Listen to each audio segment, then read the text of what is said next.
지난해 개정된 공직선거법을 통해 선거 연령이 만 18세로 낮춰졌습니다. 그러나 선거를 90여일 앞둔 시점에서 이들의 올바른 참정권 보장을 위한 대책 마련은 여전히 더딘 상황입니다. 김종수 기자입니다.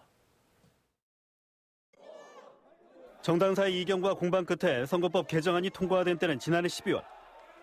1년 넘게 이어져온 공방 끝에 준연동형 비례대표제 도입을 골자로 하고 있습니다. 또 기존 선거 연령을 만 19세에서 만 18세로 낮추면서 청소년들의 참정권도 확대됐습니다. 특히 기존 선거법에 따라 치러진 최근 선거를 되짚어볼 때 꾸준히 투표율이 올라간 것도 이들의 선거 참여가 적지 않은 영향을 끼쳤다는 분석입니다.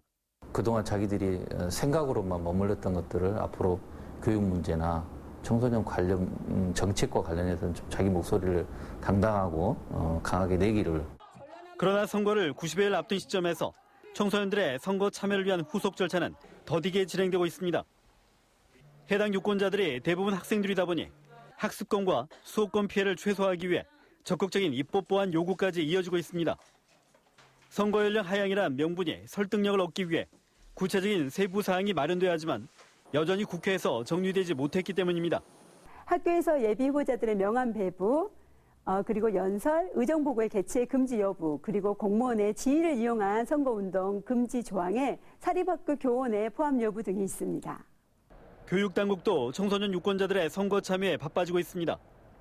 자칫 사전 준비 없이 선거를 치를 경우 위법 행위 발생과 학교의 정치화 등 우려했던 부분이 현실화할 수 있기 때문입니다.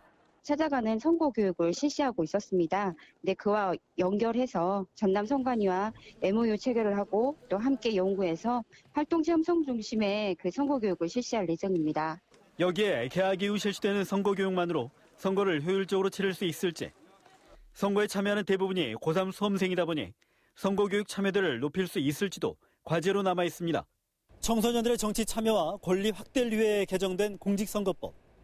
자칫 철없는 어른들 때문에 속 깊은 학생들이 피해를 입었다는 비난이 나오지 않도록 후속 대책 마련이 절실해 보입니다.